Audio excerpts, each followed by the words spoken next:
lying in bed, in the deep quiet of the night, everything is still, you're drifting off, maybe finally dreaming, and then that familiar, insistent urge strikes again. You have to get up, go to the bathroom again. You glance at the clock, and oh, that wave of resignation just washes over you, thinking about another interrupted night.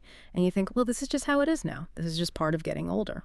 Oh, if that scenario resonates deeply with you, if you feel like your peaceful, restorative sleep is constantly being sort of chipped away, then please know this. You're absolutely not alone. This is a profoundly common experience. It impacts millions across the country, especially, as we navigate our golden years. It's a frustration and, frankly, a source of fatigue we hear about so often from listeners like you. And the impact on daily life, it's incredibly real. Yeah, absolutely. So today we're embarking on a deep dive into a topic many people kind of shy away from addressing openly, but it profoundly impacts quality of life, especially for those of us over age 60. We're talking about nocturia. That's the medical term, right? For waking up frequently at night, specifically to urinate. For so many, it feels like this insurmountable challenge, almost like their best sleeping days are simply behind them. And, for too long, that's exactly how it's been treated. Nocturia has just been brushed off as, well, an inevitable part of getting older, Yeah. almost like a badge of honor for reaching a certain age, right?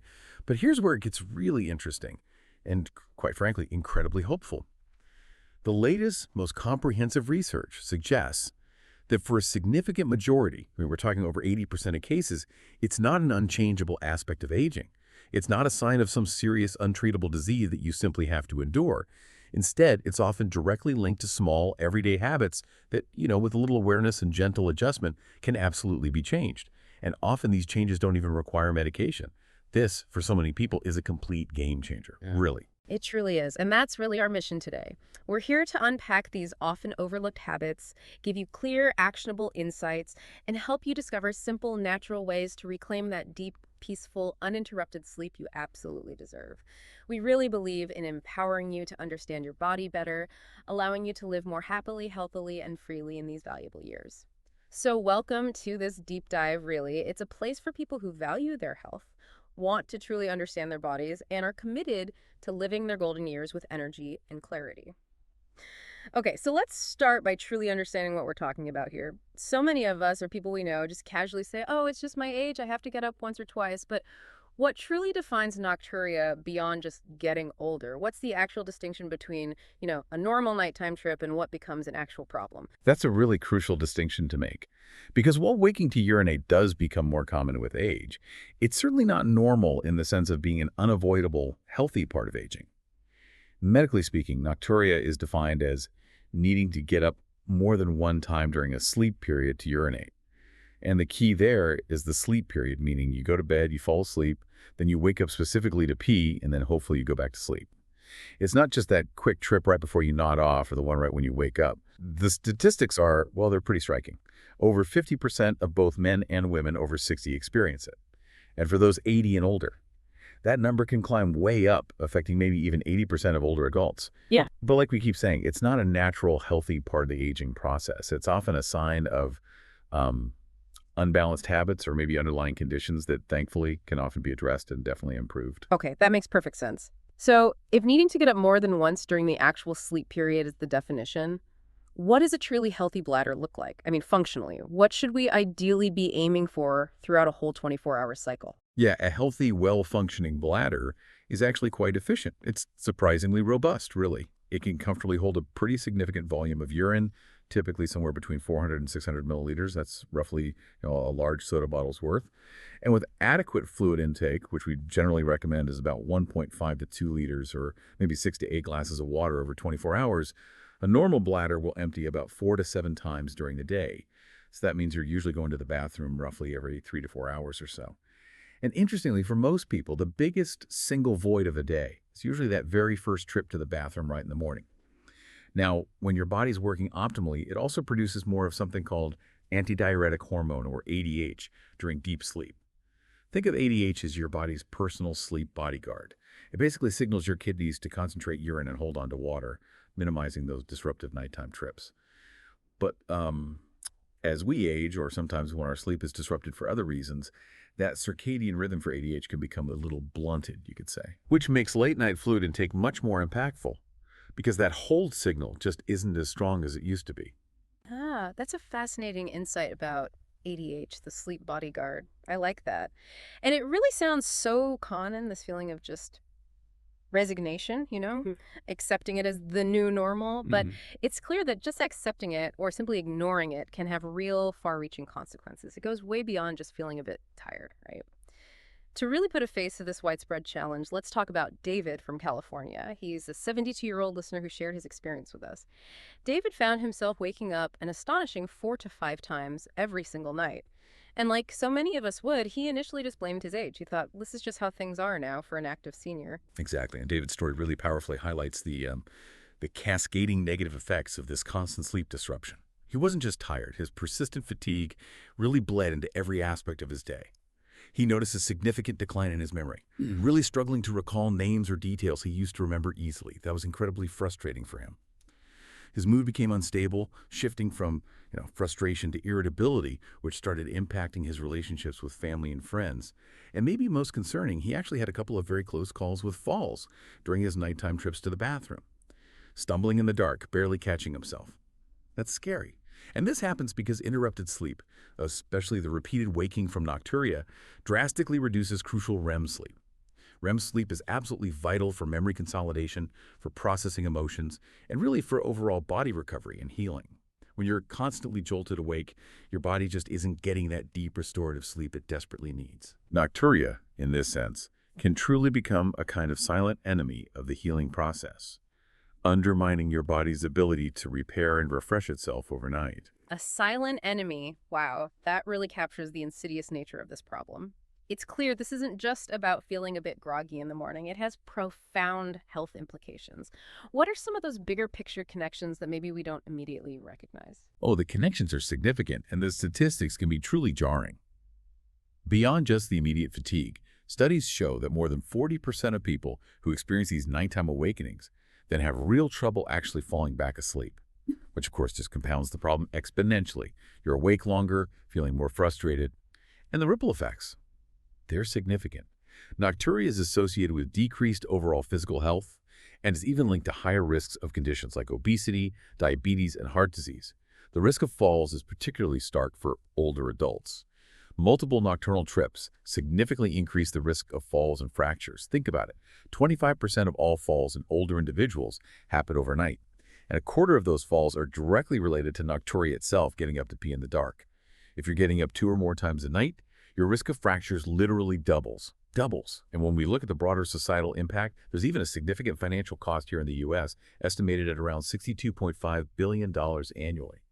Much of that is due to lost productivity and sick leave directly associated with nocturia-related issues. It really affects everything, from your personal well-being right through to economic productivity. Wow, that truly puts it in perspective. It's clear this isn't just some minor annoyance. It has profound health and even economic implications. But the truly good news, and what David from California eventually discovered, is that for the vast majority, those studies suggesting over 80% of cases, nocturia isn't actually due to a serious underlying disease.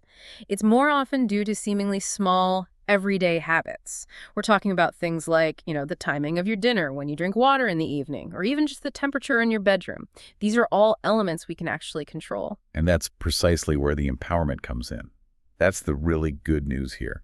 The even better news is that all of these habits, they are adjustable. You absolutely have the power to make simple, often quite gentle changes that can lead to profound improvements in your sleep and your overall well-being. It's really about understanding how your body works, listening to its signals, and then giving it the best possible chance to rest and restore itself naturally. It's about taking back control of your nights and, in turn, your days too. Okay, let's really unpack this then. So, where do we even begin to tackle this widespread problem? Often, it seems, it's with something so simple we almost overlook it when you take that last sip of liquid before bed. So, the first key habit we need to look at is evening fluid intake, specifically drinking fluids too close to bedtime. It sounds almost too basic, right? But Yeah. there's some real science behind why this works and why it's so critical. Indeed, it sounds simple, but the physiology is clear. Our kidneys are tirelessly processing fluids, making urine throughout the entire 24-hour cycle. It's a constant process. Now, if you consume large quantities of fluid late in the evening, especially within, say, a few hours of lying down, your body will naturally ramp up urine production right during your sleep cycle. while a total daily fluid intake of 6 to 8 glasses, that's around 1.5 to 2 liters, is generally recommended. And yes, drinking when thirsty is always important for overall health. The timing of that intake becomes absolutely crucial when you're dealing with nocturia. And this becomes even more critical for older adults because, as we discussed earlier, that circadian rhythm for the antidiuretic hormone, ADH, can become a little blunted. Remember, that's the hormone that normally tells your kidneys to hold water and concentrate urine at night. If that signal is weaker, then any late-night fluid intake becomes even more impactful. It essentially overrides your body's natural desire to keep you asleep and dry. Right, so it's like your body's natural hold function isn't quite as strong anymore, and those late night fluids just kind of overflow the system, waking you up. To illustrate this, let's consider Susan from Texas. She is a wonderful listener who used to enjoy a big, comforting glass of herbal tea while reading her novel out on her porch swing before bed. She thought it was the perfect, relaxing ritual, right? She probably figured, hey, it's just tea and it's herbal, so it couldn't possibly do the problem. Oh, Susan's story is so incredibly common, and it perfectly highlights how even seemingly healthy or relaxing habits can inadvertently contribute to nocturia. Through tracking her habits in our discussions, Susan learned that even her relaxing herbal teas, like chamomile or valerian root, can actually act as mild diuretics for some people. They can signal her kidneys to produce more urine. And yes, even just plain water, if consumed in large volumes late at night, was directly contributing to her 3 nightly trips to the bathroom. Her lovely evening ritual of sipping a large volume of liquid was essentially ensuring her bladder would fill up and send those urgent signals, forcing her to get up multiple times during her precious rest. The sheer volume of liquid, even if it's plain water or a seemingly innocent herbal tea, matters a great deal when it's consumed close to bedtime. So, okay, the solution for Susan was pretty straightforward, wasn't it? Yet it was incredibly impactful. What did she actually implement to change her nights? The key, and what Susan diligently put into practice, is to limit fluid intake at least 2, and actually preferably 2 to 4 hours before your usual bedtime. This gives your body ample time to process and excrete any excess fluids before you even settle down for the night. Think of it like front-loading your hydration earlier in the day. So instead of a full glass of water or tea with your evening medications, maybe just take a small sip if you need it. It's really about being mindful of the clock. Now, a common mistake here is thinking, okay, I'll just drink less all day. But that can lead to dehydration, which has its own problems. The goal isn't necessarily to drink less total fluid overall, but to time it more effectively. Although if you're typically very well hydrated throughout the day, maybe a slight gentle reduction in your overall daily fluid intake, say aiming closer to 2 liters per day, or maybe a 25% reduction from what you usually consume might also be considered. But always make sure you're drinking if you feel thirsty, especially earlier in the day.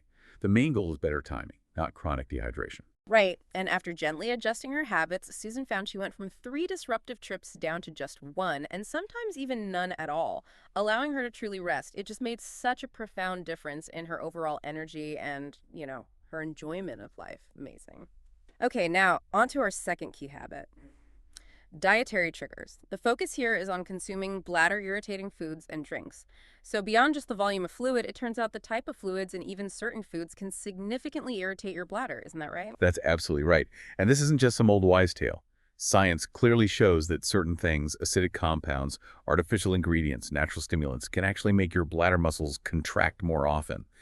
This creates that urgent sensation, that feeling like you have to go, even when your bladder isn't truly full. Think of it as sending false alarms to your brain. For instance, caffeine, and we find that not just in coffee, but also in many teas, colas, energy drinks, and even chocolate caffeine directly stimulates your bladder muscles, causing them to spasm sometimes. Then you have acidic foods, things like citrus fruits and their juices, like orange juice or lemonade, or tomatoes and tomato-based products like spaghetti sauces or ketchup. These can significantly irritate the bladder lining for some people, causing discomfort and urgency. It's surprising how many really common foods and drinks can actually be culprits. Stuff many of us enjoy regularly. It really is quite a list when you look at it. Bubbly drinks like soda, sparkling water, even some of those fizzy vitamin waters, they can be a triple threat. You've got the carbonation itself, which can be irritating. Often there's caffeine, and frequently high sugar or artificial sweeteners, all of which are known triggers. Spicy foods, things with capsaicin like chili peppers, hot sauce, wasabi. They can irritate the bladder and worsen spasms. Artificial sweeteners and sugar substitutes like Sweet and Low, Splenda, even stevia, sometimes found in countless diet or sugar-free products. They can also irritate the bladder lining, leading to spasms and that feeling of needing to go. Alcohol, of course, whether it's wine, beer, or liquor, not only acts as a diuretic, making you produce more urine, but it also disrupts your sleep architecture, making you more prone to waking up anyway. And even seemingly healthy foods with high water content, like watermelon, cucumbers, celery, oranges, grapes. If you eat a lot of them late at night, they can contribute just by adding to your fluid load close to bedtime. And one more thing many people overlook: high sodium intake. Too much salt can cause your body to retain more fluid during the day, which then gets redistributed and processed at night, contributing to nocturia. Wow. This makes me think of Robert from Oregon. He's 68 and he loved his evening routine. A glass of diet soda and usually a spicy dinner. He felt like he was doing all the right things during the day, staying active, but he just couldn't figure out why he was always up at night, feeling frustrated and tired.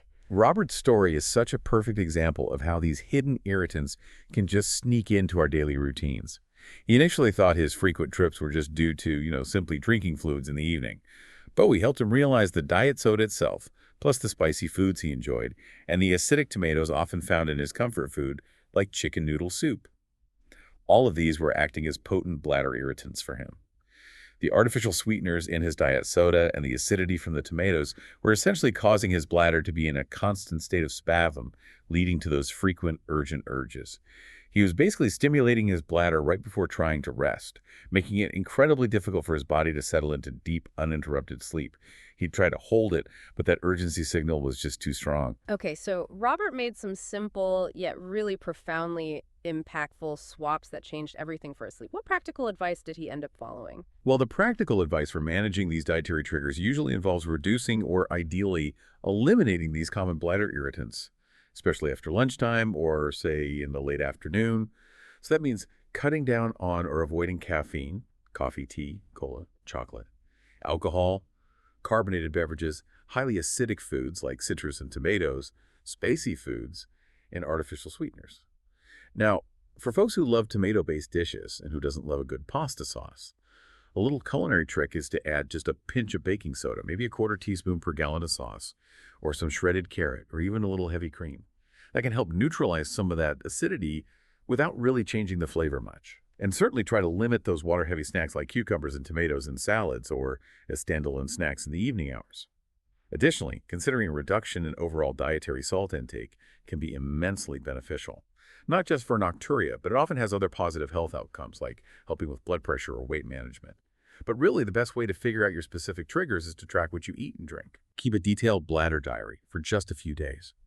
Then you can carefully, gradually reintroduce foods, one by one, to pinpoint exactly what affects you the most. This personalized approach is incredibly powerful because we're all a bit different. Yeah, that makes sense. And Robert was apparently just amazed. By identifying and cutting out these surprising culprits, he significantly reduced his nightly trips. He was able to truly enjoy his sleep and his food more without that constant interruption. Fantastic. Okay, let's move to our third key habit, and this is one that's often overlooked: medication timing. The focus here is on the, incorrect timing of certain medications, which can inadvertently lead to more nighttime bathroom trips. That's such a critical point, and one that requires careful attention. Many common medications, particularly those prescribed for heart conditions, high blood pressure, or fluid retention, act as diuretics. These are often just casually called water pills, right? And their primary job is to help your body get rid of excess fluid, which helps reduce swelling or lower blood pressure. However, and this is key, if you take them too late in the day, their main diuretic effect can peak exactly when you're trying to settle down for sleep. This leads to a significant increase in urine production right through the night.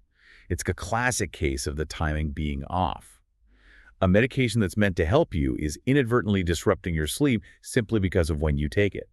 This is especially relevant for what we call short-acting diuretics, like furosemide, Lasix, or hydrochlorothiazide, HCTZ. These typically work for about 6 to 8 hours, and if taken in the evening, they can exert their maximum effect precisely when you don't want them to. Right, and it's not just diuretics that can cause this issue, is it? It seems like a pretty wide range of medications could potentially play a role here. You're absolutely right. While diuretics are often a major factor, other medications can definitely contribute to nocturia as well. They might affect fluid balance, bladder control, or even just your sleep patterns. These can include certain antidepressants, especially some of the older tricyclic ones, some sedatives or muscle relaxants, certain diabetes medications, calcium channel blockers, beta blockers, cholinesterase inhibitors, which are used for dementia, lithium, even taking excessive vitamin D supplements, some NSAIDs like ibuprofen, and certain opiates. So it's a broad list. And this is why it's really, really important. I cannot stress this enough. You should always discuss any potential medication timing or dosage changes with your doctor before making any adjustments yourself. This is absolutely about working with your trusted healthcare provider. They need to help optimize your treatment plan for your overall well-being, considering everything, not just focusing on one symptom like nocturia. Your doctor understands your full health picture. Yes, that's a vital point that really needs to be stressed. Always, always consult your doctor first. Yeah. Okay, let's hear about Betty from Illinois, who is 78 years old. She diligently took her blood pressure medication, which included one of those diuretics, every single evening with dinner, like clockwork. She thought she was doing exactly what she was supposed to do. Exactly. Betty, like so many people, just didn't realize that her diligently taken water pill was the very thing causing her to wake up 2, maybe 3 times every night. The medication was doing its job. Yes, helping her manage her blood pressure, but the timing was completely wrong for her sleep schedule. We helped her understand that if she was taking a short-acting diuretic in the evening, its main effect would naturally last well into the first part of her sleep, forcing fluid out then. And interestingly, even if she took it first thing in the morning, the effect would likely wear off by early afternoon. This would allow fluid to kind of reaccumulate in her tissues throughout the rest of the day. Then, that accumulated fluid would be gradually reabsorbed into her bloodstream and excreted as urine later in the night, still causing her to wake up. So through careful discussion and tracking her patterns, we worked with her to consider discussing adjusting the timing with her physician. The ideal time for many of these short-acting diuretics, it's actually often mid-afternoon. Taking it then gives the body time to process the fluids before bedtime rather than during sleep. Ah, okay. So Betty's doctor was completely on board with this idea, and the change was simple but really effective for her. What was the core recommendation, generally speaking, and what did it mean for her life? Well, the general recommendation, and again, I have to stress the importance of always consulting your healthcare provider before changing any medication timing or dosage, is this. For many short-acting diuretics, shifting the dose to mid-afternoon, so roughly 6 to 8 hours before your usual bedtime, can allow the medication's primary effect to wear off before you actually go to sleep. This helps that fluid redistribution happen earlier in the day when you're awake and can easily go to the bathroom without disrupting your precious rest. It's really about trying to sync your medication's action with your waking hours. And while you're having that conversation with your doctor, it's also a good idea to ask if you should consume just a tiny sip of water rather than a full glass when taking any evening medications, just to further minimize fluid intake right before bed. Makes sense. And what was the incredible outcome for Betty after making this seemingly small but very strategic tweak to her daily routine? Betty saw a really dramatic reduction in her nightly bathroom trips. She went from 3 times a night down to just 1, and sometimes even none at all. She reported sleeping much more soundly, feeling far more refreshed and energetic in the mornings, and honestly, just gaining a new sense of control over her sleep, which was huge for her. Yeah. It was all thanks to that small tweak in her routine, made, of course, in careful consultation with her doctor. It truly shows the power of strategic timing, not just in life generally, but specifically in managing your health effectively. Absolutely. Okay, our fourth key habit is something called fluid redistribution. Maybe a clearer way to think about this is unmanaged fluid accumulation, swelling in the lower legs. This sounds like it directly ties into gravity, doesn't it? And how our bodies handle fluid throughout the course of a day. It absolutely does, and it's a really critical piece of the Nocturia puzzle that many, many people don't even consider. It's all about gravity. Throughout the day, especially if you spend a lot of time either sitting maybe at a desk, watching TV, or standing for long periods, gravity naturally causes fluid to gradually accumulate down in your lower legs and feet. Think of these areas like sponges that slowly absorb and hold on to excess fluid. This creates what doctors call peripheral edema, or just, swelling. But here's the key part. When you finally lie down flat at night, that constant downward pull of gravity is removed. This allows the fluid that's been pooling in your legs all day to be gradually, but quite efficiently, reabsorbed back into your bloodstream. And once that extra fluid is back in your general circulation, guess what? Your kidneys immediately recognize it and start processing it, leading to a significant increase in urine production right while you're trying to sleep. This is also why individuals who might have underlying conditions like heart failure or maybe kidney disease or venous insufficiency often experience more significant nocturia. Their bodies may already struggle with efficient fluid circulation. and can accumulate even more fluid in their legs during the day. Huh. So it's almost like a delayed reaction from all that fluid that's just been hanging out in your legs all day long. It's not until you actually lie down that your body finally begins to deal with it and turn it into urine. Let's take Mr. Miller from Pennsylvania, who is 75. He often noticed his ankles were swollen by the end of the day, but he never, ever connected that swelling to his frequent nighttime urges to pee. And interestingly, he was actually a very active person during the day, which might seem kind of counterintuitive to having fluid retention like that. Mr. Miller's case is such a perfect illustration of this exact phenomenon. He was active. Yes, he enjoyed his daily walks, but his body was still effectively holding onto fluid in his legs throughout the day, simply due to that constant pull of gravity when he was upright. Then, when he'd finally settle into his favorite armchair in the evening, perhaps reading his cherished Bible, or when he'd lie down flat in bed, that accumulated fluid would slowly but surely make its way back into his general circulation. And then, predictably, it would become urine, forcing him to wake up repeatedly throughout the night. He'd often read his Bible in bed, feeling relaxed and ready for sleep, only to find himself having to get up again within just an hour or two. That simple shift in body position, from standing or sitting to lying down, was a really significant factor driving his nighttime bathroom trips. Okay, so Mr. Miller's solution involved a pretty simple, comfortable adjustment that actually worked with gravity instead of fighting against it. What practical, non-invasive strategies did he end up adopting? Well, the practical, non-invasive strategy Mr. Miller adopted was beautifully simple and really effective. He just made a point of elevating his legs and feet for an hour, or maybe even a bit more in the late afternoon or early evening, before his usual bedtime. This basically helps gravity work for you for a change. It encourages that accumulated fluid to move back into circulation when you're still awake and active. This allows you to urinate it out before you even try to go to sleep for the night. And it doesn't have to be uncomfortable. Just putting a small pillow comfortably under the knees while you're reading or watching TV can make this position very easy and relaxing to maintain. Another incredibly helpful strategy that he considered is wearing compression stockings during the day. These gentle, supportive garments apply steady pressure to your legs, which significantly helps to reduce that fluid accumulation in the first place. And additionally, just engaging in moderate daily exercise, maybe especially a gentle walk in the evening for about 20 minutes, can improve muscle tone and further reduce fluid retention by promoting healthy circulation throughout your entire body. That's great. And Mr. Miller was apparently pleasantly surprised by the profound impact of these really easy changes. He found himself making fewer trips to the bathroom, enjoying more uninterrupted nights. He even mentioned his morning routine, including his prayers, felt even more peaceful and refreshed because he wasn't starting the day exhausted. Wonderful. Finally, let's move to our fifth and maybe the broadest habit. Sleep environment and underlying conditions. A clearer way to phrase this might be ignoring sleep quality and potential undetected health issues.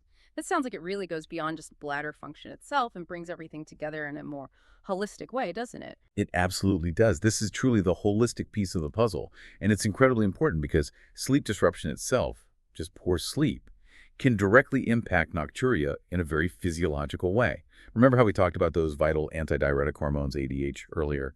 Well, during deep restorative sleep, our bodies naturally produce increased amounts of ADH. These hormones are like your internal fluid managers, helping us retain fluid and concentrate urine overnight so we don't have to get up constantly. Now, if your sleep is shallow, or if it's frequently interrupted for any reason, or you're simply not getting enough quality sleep, your body produces less of this crucial hormone. And the direct result, increased urine output, even if you haven't been drinking excessive fluids. It's a direct physiological link. Poor sleep itself can actually cause you to make more pee overnight. Wow. Okay. And beyond just the quality of sleep itself, you mentioned that there are often significant underlying medical conditions that can contribute to nocturia, sometimes pretty silently, without obvious symptoms maybe. Can you elaborate on some of the most common ones we should be aware of? Absolutely. Several underlying health conditions can definitely masquerade as just needing to pee a lot and are really critical to identify and address. One of the most common and often overlooked is sleep apnea. If you have disrupted breathing patterns during the night, especially obstructive sleep apnea or OSA, you experience these repeated drops in your oxygen levels and pressure changes inside your chest cavity. These changes actually trigger the release of certain hormones, like one called atrial natriuretic peptide, which counterintuitively perhaps increase urine production. So with sleep apnea, you're not just waking up because your breathing is interrupted, your body is actively making more urine specifically because of the apnea itself. Loud snoring, maybe gasping for breath during sleep, or experiencing persistent daytime tiredness even after a full night in bed. These are key signs that you should probably get checked for sleep apnea. CPAP therapy, which effectively treats it, can be remarkably effective in reducing nocturia in these cases. Then there's diabetes, both type 1 and type 2. This is another major contributor. If your blood sugar levels are running high, your body's natural response is to try and flush out that excess glucose through your urine. This inevitably leads to frequent urination both during the day and at night, as your kidneys are working overtime to clear that sugar. Poorly controlled hypertension, that's high blood pressure, or heart failure, can also profoundly affect your body's fluid circulation and hormone balance. When your heart isn't pumping as efficiently as it should, fluid can build up, particularly in the legs, which then gets processed at night, just like we discussed with fluid redistribution. Now, specifically for men, enlarged prostate, or benign prostatic hyperplasia, BPH, is an extremely common cause of nocturia. An enlarged prostate gland can physically squeeze the urethra, making it much harder to empty the bladder completely. This leads to that frustrating feeling of incomplete emptying and results in more frequent, often quite urgent, urges because the bladder never really feels fully empty. In women, especially postmenopause, reduced estrogen levels can lead to changes in the bladder tissue itself. This can potentially shrink the bladder's effective capacity and also weaken the pelvic muscles that support the bladder. Similarly, just weakened pelvic floor muscles in general, whether it's from childbirth, previous surgery, or simply aging, can lead to less bladder control and increased urinary frequency. And finally, don't underestimate the power of the mind-body connection. Even anxiety and chronic stress can trigger your body's fight or flight response. This impacts bladder function by increasing muscle tension and the sensation of urgency, making you feel like you need to go more often, even if you don't really need to. Oh, and one more thing, simply spending too many hours in bed, maybe going to bed way too early or staying in bed too late in the morning trying to catch up, can actually make your sleep shallower overall and just increase the number of opportunities your body has to wake you up to void. This holistic approach truly sounds like the most comprehensive and likely the most effective way to really tackle nocturia, recognizing all these interconnected systems in our bodies. Let's talk about Mrs. Davis from New York, who is 70. She had diligently tried everything, with her fluids and her diet, but she was still waking up multiple times every single night. She also mentioned she was often cold at night, and her husband had casually mentioned that she snored quite a bit. Yeah, Mrs. Davis was a really great example of how multiple underlying factors can sometimes combine to create a very persistent problem that doesn't respond to just one simple fix. We encouraged her to really consider her broader sleep health and look for potential underlying issues beyond just what she was eating and drinking. And it turned out her bedroom was often too cold, which can cause something called cold diuresis. That's where your body actually produces more urine as a physiological response to try and warm itself up. And her husband's observation about her snoring, that was indeed a classic sign pointing towards undiagnosed sleep apnea. So her interrupted sleep wasn't just waking her up to pee. The sleep apnea itself was actively causing her body to produce more urine because of those hormonal shifts we discussed. Additionally, her doctor noted that her postmenopausal status could certainly be contributing to weakened pelvic muscles and maybe reduced bladder capacity. It was really a perfect storm of several factors all playing together. Wow. So this comprehensive, truly holistic approach was really a game changer for Mrs. Davis, completely transforming her nights. What were the specific solutions she implemented, covering these broader areas of sleep and overall health? Well, for Mrs. Davis, it really was a multi-pronged approach that addressed her unique combination of issues. First, we focused heavily on optimizing her sleep environment. This meant adjusting her room temperature to a more comfortable, maybe 69 degrees hour, which is about 20.6 degrees C, often ideal for sleep for most people, and ensuring her bed itself was warm and inviting, perhaps using an electric blanket or even just a simple hot water bottle. Eliminating disruptive noise and light as much as possible was also key. And critically, she committed to avoiding screen time, TV, smartphones, computers, for at least an hour before bed. That blue light emitted from these devices sends powerful wake-up signals to the brain, disrupting melatonin production and that crucial ADH release. Second, we encouraged her to be mindful of not oversleeping. That means spending only the necessary hours in bed required for truly restful sleep. Staying in bed for excessively long periods, even if you're just lying there trying to catch up, can ironically lead to shallower sleep and just more opportunities for those nocturnal voids. Third, and always in consultation with a doctor, sometimes natural sleep aids can offer some gentle support. For instance, taking a low dose, maybe 1 to 2 milligrams, of melatonin before bed, has been shown in some studies to potentially help reduce nocturia, possibly by improving overall sleep quality and supporting the body's natural hormone regulation. But again, talk to your doctor. Fourth, and perhaps most significantly for Mrs. Davis, was addressing her underlying conditions head-on. Because those conservative measures like fluid and diet adjustments weren't enough on their own, it was vital for her to discuss symptoms like her snoring and that persistent daytime tiredness with her doctor. Her doctor wisely recommended a sleep study, which indeed diagnosed her with sleep apnea. Treating this condition with CPAP therapy was absolutely transformative for her nocturia. Additionally, her doctor evaluated her for other potential contributing conditions, and in her case, prescribed a vaginal estrogen cream to help specifically with her postmenopausal bladder capacity and pelvic muscle strength. This collaborative partnership with her healthcare provider was absolutely crucial to her success. Fifth, pelvic floor exercises, often called Kegels, were also recommended. These are excellent exercises for strengthening the muscles that support the bladder and can significantly improve bladder control over time. The technique is pretty simple. You contract those muscles as if you're trying to stop the flow of urine, hold for about 5 to 10 seconds, then relax completely. Repeat this 10 to 15 times, maybe 3 times a day. It's a simple exercise, but consistency yields powerful results. Sixth, we talked about bladder training. This involves gradually trying to increase the time between your bathroom visits during the day. For example, you might try to hold on for an extra 15 or 30 minutes if you feel the urge, maybe using distraction techniques if those urgency waves hit hard.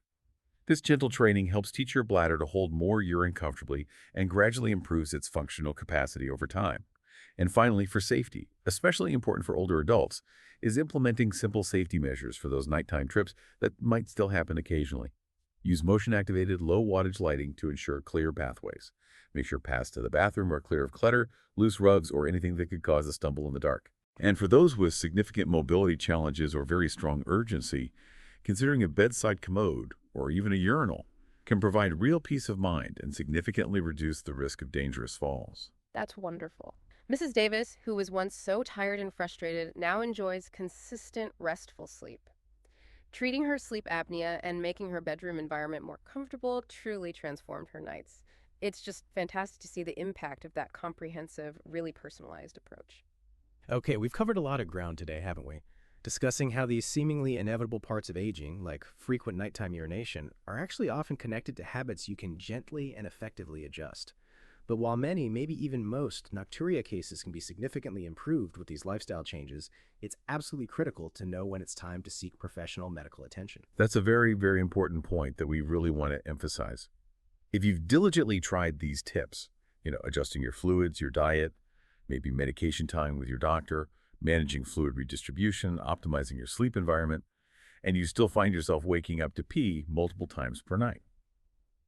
Or if the problem is significantly disrupting your sleep quality or your daily activities, then it's definitely time to check in with your trusted healthcare provider.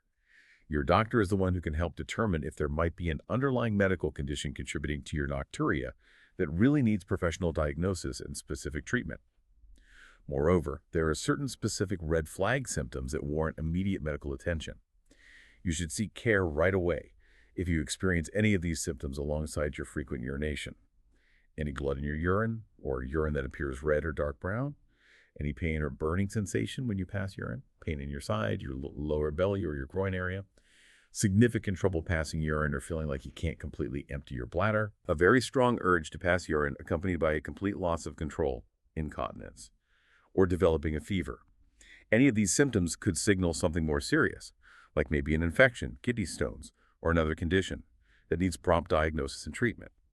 Remember, while nocturia itself isn't usually a disease, it can be a sign or symptom of underlying conditions, such as undiagnosed or poorly controlled diabetes, heart failure, kidney disease, an enlarged prostate in men, sleep apnea, or even certain neurological conditions like Parkinson's disease. Your doctor is truly your best resource for a full and proper assessment. Right. And preparation is absolutely key for having a productive conversation with your doctor, making sure you get the most out of that visit. What tools or information can our listeners bring to that appointment to make it as effective and helpful as possible? The absolute cornerstone of nocturia diagnosis and putting together an effective treatment plan is what's called a 24-hour voiding diary. This is an incredibly helpful tool for your doctor to really understand your unique patterns. For at least 3 consecutive days, you should meticulously record the time and, if possible, the volume of every single urination. Also, note down all your fluid intake, what type of liquid you drank and roughly how much. Record any incontinence episodes if they happen. And crucially, also try to make a note of how difficult it is for you to fall back asleep after each trip to the bathroom during the night. This detailed, personalized information provides your doctor with invaluable insights into your bladder habits, your fluid balance, and the degree of sleep disruption you're experiencing. Beyond keeping that diary, just be ready to openly discuss all your current medications, prescription and over-the-counter, your typical diet, and your sleep habits, including things like any snoring or daytime fatigue you might experience. This comprehensive information will really help your doctor zero in on the underlying cause of your nocturia and recommend the most effective personalized treatment plan for you, allowing you to truly partner in your own health journey. Okay, so we've really unpacked how what often seems like an inevitable, frustrating part of aging, that frequent nighttime urination, is actually, for the vast majority, a set of habits that you can gently and effectively adjust. It's truly empowering, isn't it, to know you have so much more control than you might have ever thought possible? Exactly. That's the core message here. From strategic fluid intake and smart food choices, to optimizing your sleep environment and being proactive about discussing any potential underlying health conditions with your doctor, you truly hold many of the keys to reclaiming those restful, uninterrupted nights. It's really about listening to your body's signals and then making thoughtful adjustments that honor its natural rhythms and needs. So what does this all mean for you, listening right now? What's the core takeaway as you reflect on this deep dive we've taken? Well, consider this thought. If your body is waking you up repeatedly at night, try not to see it as just an inconvenience or something to grumble about. See it, perhaps, as a profound signal coming directly from your own physiology. What if, by simply listening carefully to these signals and making some small, thoughtful changes, the kinds we've discussed today, you're not just improving your sleep? What if you're also profoundly enhancing your memory, strengthening your immune system, boosting your daytime energy levels, and maybe even unlocking a deeper sense of joy and vitality for every single waking moment of your day? It's all connected. That's a powerful thought. So we invite you now to reflect on what you've heard today. Which one of these habits we talked about feels most achievable, most doable for you to adjust first? We really encourage you to just start there. Start gently, observe the difference it makes, and then build from that success. Remember, even small, consistent changes can lead to truly monumental shifts over time. Absolutely. And please remember, you deserve to feel your absolute best, full of energy and vitality. Take this knowledge, discuss it with your trusted healthcare provider if you feel it's needed, and empower yourself to truly live these golden years with clarity, with energy, and maybe most importantly, with peaceful, uninterrupted sleep. You truly, truly deserve it.